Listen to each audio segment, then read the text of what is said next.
comtés anglais. Dans cette vidéo, nous allons découvrir ce que sont les comtés anglais, combien il y en a, et surtout quels sont leurs noms, ce qu'ils signifient, et d'où ils viennent. Comprendre, par exemple, comment Cornwall vient d'un ancien nom celtique signifiant peuple de la corne, comment Durham vient de l'ancien mot anglais pour colline, et de l'ancien mot norrois pour île, ou comment Bristol est nommé, d'après un ancien terme anglais, signifiant lieu de rencontre, près de la rivière, parmi beaucoup d'autres. D'abord, nous devons clarifier quelque chose, car les comtés anglais sont un peu déroutants. Laissez-moi 1 ou 2 minutes pour vous expliquer brièvement le contexte. Les comtés sont un type de subdivision en Angleterre. Ils sont utilisés comme zones administratives en Angleterre depuis l'époque anglo-saxonne. C'était il y a longtemps, comme au 5e siècle.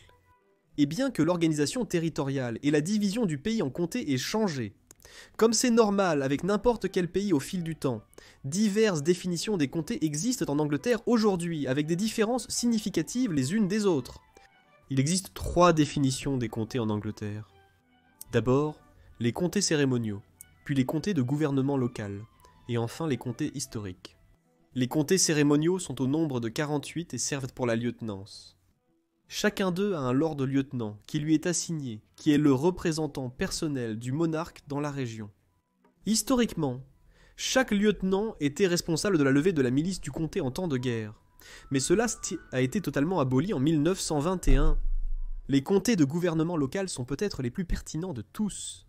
Il y en a 84, qui sont ensuite divisés en conseils paroissiaux, mais les premiers peuvent également être différents entre eux, certains étant des autorités locales unitaires, d'autres des comtés non métropolitains, d'autres sont des districts métropolitains. C'est un grand désordre de structures de gouvernement local échelonnées et parallèles.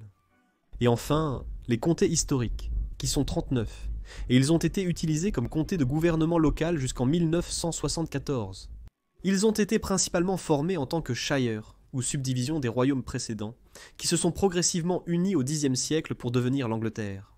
Cela a posé un défi lorsque j'ai commencé à écrire la vidéo, à savoir quel ensemble de comtés dois-je expliquer les noms. Les anciens semblent un peu dépassés, et en même temps, ceux du gouvernement local sont si nombreux et si confus que je pense que cette vidéo durerait quelques heures. Et donc, en utilisant une forme du principe de Goldilocks, j'ai choisi celui du milieu, les comtés cérémoniels. Donc, dans cette vidéo, nous allons découvrir la signification et l'origine de chacun de ces 48 noms de comtés. Comme mentionné récemment, ces vidéos sont idéales pour apprendre l'histoire, la géographie ou, dans ce cas, l'étymologie. Je vais les faire par ordre alphabétique, donc j'ajouterai des repères temporels dans la description pour que vous puissiez passer directement à n'importe quel comté spécifique que vous voulez apprendre. Beaucoup d'entre eux se terminent par le suffixe shire, qui se réfère simplement à leur statut de territoire gouvernemental, à moins que vous ne parliez du shire dans la terre du milieu. Beaucoup ont aussi un préfixe de direction cardinal, comme West Sussex, qui partage bien sûr la même étymologie que Sussex, étant juste à l'ouest de celui-ci. Mais maintenant, passons aux significations elles-mêmes. Commençons par le Bedfordshire, nommé d'après Bedford, qui dérive de Bedisford, faisant référence à un point de traversée d'une rivière associé à un colon ou à un leader précoce nommé Beda. La première utilisation enregistrée du nom remonte à 1011 et l'a écrit comme Bedanfordshire. Au fait, je vais mal prononcer beaucoup de noms dans cette vidéo, surtout les noms anglo-saxons anciens, anglais anciens et norrois anciens. J'ai tenté de trouver la prononciation de certains mots, mais elle était introuvable dans la plupart des cas. Veuillez m'en excuser. Ensuite, nous avons le Berkshire, dérivé de l'ancien anglais Beorosir, qui vient à son tour du celtique Beoroc, signifiant terre vallonnée ou boisée, signifiant le paysage. Le Berkshire a également reçu le titre de comté royal en 1957 en raison de la présence du château de Windsor là-bas, une résidence royale et, incidemment, le plus ancien et le plus grand château continuellement occupé au monde. Passons à Bristol. Le plus ancien nom enregistré donné à Bristol était Caer-Odur, signifiant la ville de l'écart. Honnêtement, ça sonne beaucoup plus cool de l'appeler ville de l'écart que Bristol. Et ça lui donne un peu une ambiance de Game of Thrones, mais je suppose que Game of Thrones est très largement basé sur l'Angleterre médiévale, donc ça a du sens. Bristol est ensuite devenu connu sous le nom de Brixton, de 1064 à 1204. Les Saxons changeant alors le nom de la ville en Brixto, se référant à un endroit près du pont sur la rivière Avon. Ensuite, nous avons le Buckinghamshire, nommé d'après Buckingham, bien sûr, qui vient de la maison de Bucca ou du peuple de Bucca, se référant à une terre appartenant à quelqu'un nommé Bucca, qui est censé avoir été le chef des premiers colons anglo-saxons à arriver en Angleterre. Puis vient le Cambridgeshire, dont le nom provient de Cambridge. Il a également été nommé par les anglo-saxons lorsqu'ils sont arrivés et ont établi un établissement là-bas, qui est devenu connu sous le nom de Grand Bricks, quelque chose comme le pont de Grand A. En moyen anglais, le nom de l'établissement a été changé en Gambritco, dérivé du mot Camboricum, signifiant passage, ou gué de ruisseau dans une ville ou un établissement. Et un troisième comté d'affilée est le Cheshire. Le nom fait référence au Shire de Chester, qui dérive de castra, le mot latin pour camp militaire, faisant référence à son héritage romain. Il a été enregistré pour la première fois sous le nom de Lege Castershire, dans la chronique anglo-saxonne, signifiant le Shire de la Cité des Légions. Encore une fois, Cité des Légions est un nom bien plus sympa que Cheshire. Et en parlant de ville, il y a aussi Londres. L'étymologie de Londres est un peu incertaine. On pense qu'il dérive du nom pré-romain Londinium. Et cela signifiait peut-être le lieu appartenant à un homme appelé Londinus ou à un roi de la Grande-Bretagne pré-romaine, le roi Lund. Il existe de nombreuses étymologies proposées pour Londres, mais aucune n'est totalement certaine, ce qui rappelle que beaucoup sont des spéculations ou notre meilleure supposition. Ne les prenez pas pour sûrs à 100%. Passons à la Cornouaille. Le nom combine Cornovie, une ancienne tribu celtique, signifiant peuple de la Corne, se référant à la péninsule et à sa forme, avec le vélas anglo-saxon pour étranger ou gallois. Cela signifierait donc quelque chose comme les étranges étrangers de la péninsule de la Corne. En ce qui concerne la Cumbria, elle semble dériver du mot gallois Cymru, signifiant compatriote ou concitoyen, reflétant les habitants celtiques historiques de la région. Cymru, le nom natif du pays de Galles, partage la même origine que Cornwall. Tous semblent être retracés à Sebhuembrog en brittonique commun, qui signifiait à l'origine des compatriotes. Et puis le Derbyshire, nommé d'après la ville de Derby dérivée de l'ancien norrois du Raby, signifiant village de cerfs, signifiant ses racines de colonisation norroise, et le fait que je suppose qu'il y avait beaucoup de cerfs là-bas quand ils sont arrivés. Mais comme dans presque tous les cas, il y a un débat sur l'origine exacte, et beaucoup soulignent plusieurs influences, comme une variation du nom romain, original d'Ervantio, avec la prononciation de la lettre 5 en tant que B, devenant Dervantio et plus tard Derby, ainsi qu'un lien avec la rivière d'Erwan, un mot celtique signifiant vallée épaisse de chênes qui traverse la ville. Le terme derby, utilisé pour un match de football entre deux équipes de la même ville, tire son origine de cet endroit. Il est originaire d'un match de football entre deux équipes, All Saints et St. Peter's, dans la ville de Derby, en raison de la proximité des deux églises. Passons à Devon. Cela peut provenir du nom de la tribu des Dumnoni, un groupe celtique vivant dans la région avant l'époque romaine. Devon aurait donc évolué à partir de Dumnonia, signifiant terre des Dumnoni, le nom de la tribu, à son tour, est censé signifier les habitants de la vallée profonde. Et qu'en est-il du Dorset? Il porte le nom de Dorchester. Dorchester semble lui-même venir du nom romain de l'établissement, Durnovaria, qui était une version latinisée d'un mot brittonique commun, signifiant peut-être place, avec des galets de la taille d'un poing. Les Saxons ont ensuite renommé la ville en Dom Warachester, le suffixe Kester étant l'ancien nom anglais, pour décrire une ville romaine. Et puis nous avons Durham, qui semble avoir une explication assez simple. Il dérive de l'ancien norrois Dunholm, signifiant île-colline, plus tard anglicisé. Dun signifie colline et Holm signifie île. Ensuite, nous passons peut-être au nom de comté le plus long, qui est East Riding of Yorkshire. Riding vient de l'ancien norrois, que je pense être prononcé Trétri, signifiant une troisième partie, reflétant sa division du comté historique du Yorkshire, l'un des 3 ridings, aux côtés du nord et de l'ouest. L'est fait évidemment référence à sa position à l'est, tandis que Yorkshire, en enlevant le shire, partage son étymologie avec York, qui est d'abord censé avoir été originaire du mot celtique éburacon, qui signifie lieu des ifs. Cette théorie est soutenue par le fait que les ifs étaient autrefois abondants dans la région, et que la ville était connue pour ses fabricants d'arcs compétents, qui utilisaient le bois d'if pour fabriquer leurs arcs. Cela est devenu Eburacum pour les Romains, Eorphoic pour les Angles, et plus célèbre encore, Jorvik pour les Vikings, puis a évolué en York en anglais moderne. Un autre nom géolocalisé est East Sussex, et très intéressant, il est en fait doublement géolocalisé. East fait référence à la partie est de Sussex, mais Sussex lui-même est déjà géolocalisé car il vient de South Saxe, signifiant terre des Saxons du Sud, à l'époque où c'était une partie du royaume saxon. Et un autre cas très similaire est Essex, qui signifie précisément terre des Saxons de l'Est, reflétant sa fondation en tant que royaume saxon précoce également, mais du côté est. Wessex suit la même logique étant à l'ouest, et Middlesex au milieu. Puis il y a Gloucestershire. Au fait, je trouve impressionnant que j'aie pu prononcer cela, donc vous devez me donner un peu de crédit, même si je prononce mal tous les autres. Le nom provient bien sûr de Gloucester, et ce nom de lieu était à l'origine Glevum, qui était lié au gallois gloa, signifiant brillant. L'ancien anglais Caister venait, comme nous l'avons vu, du nom latin romain pour un fort ou une ville fortifiée. En somme, cela ressemblerait à une cité fortifiée éclatante. Peut-être que la ville était brillante, ou peut-être que les murs étaient colorés dans une couleur claire. Je ne sais pas. Ensuite, nous avons le Grand Londres. Londres vient, comme nous l'avons vu, de Londinium, comme précédemment noté, et le préfixe greater fait référence à son rôle de définition de la grande zone entourant Londres proprement dit. Une situation similaire se produit en fait avec le suivant, le Grand Manchester, tandis que Manchester lui-même provient du nom latin Mamucium ou de sa variante Mancuniu. Ces noms sont généralement considérés comme représentant une latinisation d'un nom britannique original. L'étymologie généralement acceptée est qu'il provient du mam britannique, signifiant saint, en référence à une colline en forme de sein, se référant peut-être au terrain de la région. Et puis Hampshire. En enlevant le Shire, il nous reste Hamp qui présente un peu de confusion. La colonie saxonne à Southampton était connue sous le nom de Hampton, tandis que la région environnante était appelée Hamptonshire. L'ancien nom a été enregistré dans le Domesday Book sous le nom d'Amtazir, probablement évolué en l'actuel Hampshire. Le mot saxon voulait probablement dire centre commercial. Parlons du Herefordshire.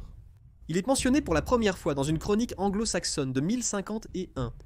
Le nom Hereford provient probablement de l'ancien anglais pour le passage de l'armée, étant l'emplacement de l'établissement sur la rivière large, donc potentiellement l'endroit où les armées seraient le mieux adaptées pour traverser la rivière.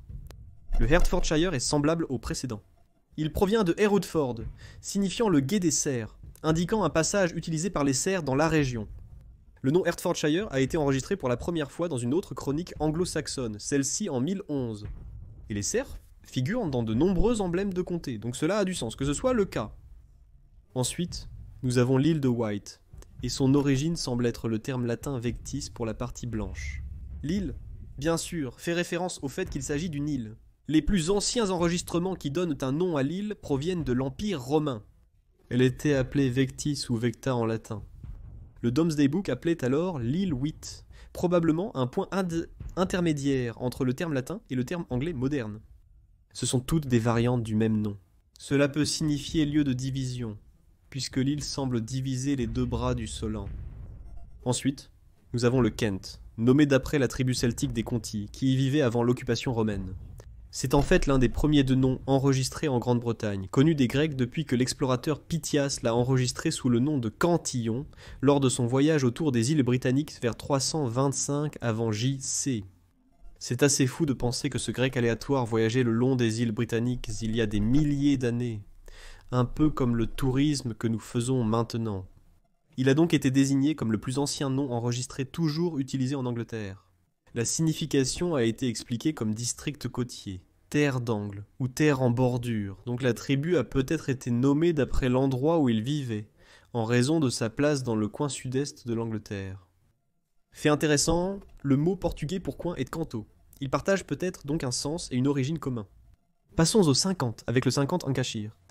Le Lancashire tire son nom de la ville de Lancaster, dont le nom signifie fort romain sur la rivière Lune, combinant le nom de la rivière avec l'ancien mot anglais Caister, qui, comme nous l'avons vu, dérive du mot romain pour fort ou camp, qui était castra. La rivière Lune a pris ce nom du terme anglo-saxon éaléon, avec ea signifiant rivière et long signifiant quelque chose comme saint, apparemment. N'oubliez pas que la plupart de ces éléments sont incertains et discutables. Et puis Leicestershire, qui a la même origine dans la moitié de son nom, qui vient de Leicester. Leicester semble venir de Ligor, Caistad, se référant à l'établissement romain du peuple ligure. Passons à Lincolnshire.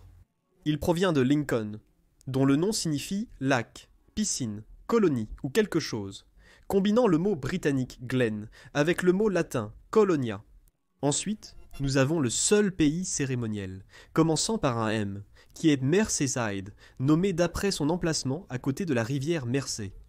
Mersey lui-même vient de l'ancien anglais Meires Ea, signifiant rivière frontière. La Mersey était peut-être la rivière frontière entre les anciens royaumes anglais de Mercie et de Northumbrie.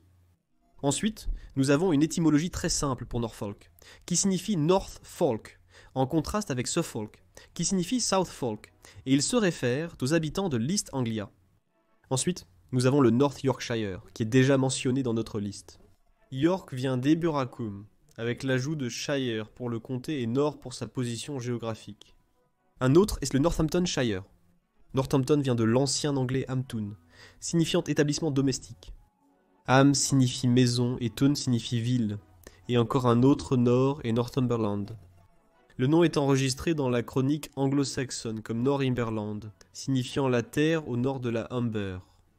Le nom associé au royaume de Northumbria dérive de l'ancien anglais, signifiant le peuple ou la province au nord de la Humber, écrit de cette manière que je ne vais même pas essayer de prononcer. La Humber est une rivière, et son nom peut avoir des origines celtiques. Il pourrait dériver du mot britannique ancien Chumri, qui pourrait se rapporter à l'eau, aux rivières ou aux estuaires. Certains chercheurs suggèrent également un lien avec une racine proto-indo-européenne, signifiant sombre ou boueux, et cela reflèterait l'apparence de l'eau de la rivière. Puis Nottinghamshire. Je continue à pointer le papier vers toi quand je le dis. Le script de cette vidéo est très épais.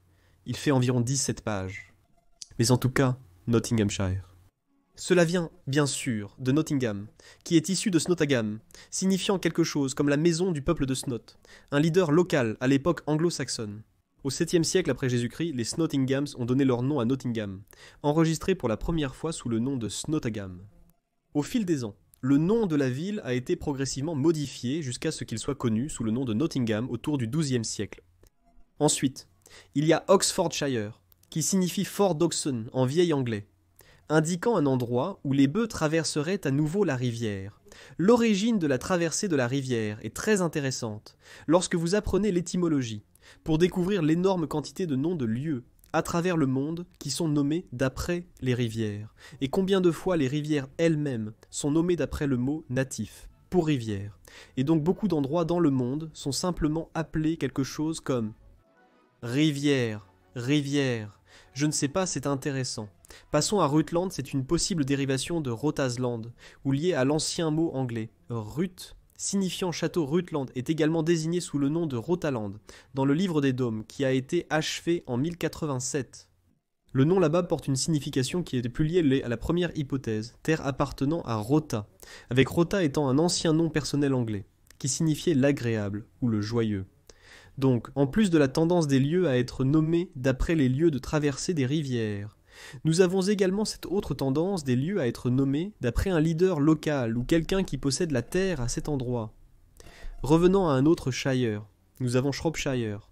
À l'origine, un mot qui, encore une fois, je suppose que je peux essayer de le prononcer, c'est Scrobbyriskir, c'est nommé pour Shrewsbury, signifiant lieu fortifié dans le broussailles. Puis Somerset. Le nom de Somerset dérive d'un ancien mot anglais Sumorset, signifiant les gens vivant à Somerton. Somerton à son tour peut provenir de l'ancien anglais pour l'enclos du lac de mer, l'été ou la ferme d'été. La première utilisation connue de Somerton. Et dans le code de loi du roi In. Il était un roi saxon de Wessex en l'an 688, et cela ferait également de Somerset l'une des plus anciennes unités de gouvernement local dans le monde. Une autre suggestion est que le nom dérive de Seomer-Seitan, signifiant les colons près des lacs de mer, lié à l'origine de Somerton aussi. Puis le South Yorkshire, partie du Yorkshire, et nous avons déjà appris l'étymologie de cela avec York. Nous pouvons donc passer au Staffordshire, qui vient de Stafford, et Stafford est dérivé de l'ancien anglais Steph, que nous pourrions lire comme Stave, et Ford, impliquant encore une croix soutenue par des poteaux. Un ford est un ancien terme anglais pour une partie peu profonde d'une rivière qui peut être facilement traversée. Tandis qu'un staved est un poteau en bois vertical ou une planche dans un bâtiment, un type d'autre structure, se référant peut-être à la structure construite qui a permis la traversée du Ford, je suppose une sorte de pont. Et puis Suffolk, qui comme nous l'avons vu en opposition à Norfolk, fait référence aux habitants du sud de l'East Anglia. Il provient de l'ancien anglais sud-sud et folk, peuple. Après cela, nous avons Surrey, de l'ancien anglais Sutrig, signifiant royaume du sud du territoire des Saxons du milieu. Tyne et Wear a une étymologie assez simple. Il était nommé d'après les rivières Tyne et Wear. Tyne est probablement d'origine celtique du terme Tyne, signifiant rivière, tandis que Wear peut signifier eau en vieil anglais. C'est encore un exemple parfait d'un lieu nommé d'après des rivières, et les rivières sont simplement nommées d'après le terme natif pour cette rivière. En allant dans les W et en commençant à conclure la vidéo, nous avons le Warwickshire, nommé pour Warwick. L'origine de Warwick semble être le vieux mot anglais Warwick, joignant deux termes, vir, signifiant barrage, ou ver et wick, signifiant établissement ou ferme. Donc Warwick se traduit approximativement par établissement de guerre ou l'établissement près du Wear. La situation de la ville sur la rivière Avon suggère que la deuxième interprétation liée à une caractéristique de l'eau a peut-être été la plus pertinente. Ensuite, nous avons les West Midlands, une désignation régionale dérivée du fait qu'elle est la partie occidentale du royaume anglo-saxon de Mercie. C'était le centre du pays, sans grand intérêt. Un autre West est le West Sussex, encore une fois un nom géolocalisé double. Il dérive de South Saxe, terre des Saxons du Sud, mais ici ne se référant qu'à ses parties occidentales. Et un autre West est le West Yorkshire, que nous avons déjà vu pour la 3e ou 4e fois. Il vient de Yorkshire, qui vient de York, qui vient de l'Eburacum natif. En ce qui concerne le Wiltshire, il semble être nommé d'après Wilton. Wilton lui-même semble provenir soit de l'ancien anglais Wellig, signifiant saule, soit de Wella, signifiant source ou ruisseau, plus Tun, qui signifie enclos, établissement ou ville, donc soit la ville du saule ou la ville près du ruisseau. Et enfin pour cette vidéo, Worcester, qui est aussi le nom de la sauce que personne ne peut prononcer, y compris moi. Après avoir enlevé le suffixe shire, il nous reste Worcester. L'origine de ce nom est incertaine, et diverses théories existent. Certains affirment qu'il vient de l'ancien anglais Veogora, le nom d'une tribu locale. D'autres pensent que le nom provient du terme saxon. Vejrakestar, signifiant château de guerre, faisant référence à un château de la région. Et une troisième option qui semble plus probable la relie à la première, c'est qu'elle dériverait d'un ancien nom anglais, signifiant ville romaine des Veogora. Veogora dans ce cas étant un nom britannique, signifiant du fleuve gagnant. Voilà donc les origines et les significations. Donc l'étymologie, des noms des comtés cérémoniels anglais. Tous les 48, pensez-vous qu'il y a des comtés clés que j'ai omis en choisissant de faire les cérémoniels? Ou avez-vous repéré des erreurs? Avez-vous des informations supplémentaires? Faites-le moi savoir dans les commentaires, avec toute suggestion, pour quels autres pays-régions je devrais faire une vidéo expliquant les noms de... Est-ce une phrase correcte? Je ne sais pas quel nom voulez-vous que j'explique. Quel pays, région voulez-vous que j'explique? Comme toujours, merci beaucoup à mes mécènes pour leur soutien direct. Nous venons d'atteindre 50 mécènes payants, et nous sommes bien au-delà de 100 au total. Donc si vous voulez soutenir la chaîne et accéder à du contenu exclusif supplémentaire et à des coulisses, assurez-vous de me soutenir là-bas aussi. De toute façon, merci beaucoup d'avoir regardé cette vidéo et je vous verrai la prochaine fois pour plus de connaissances générales.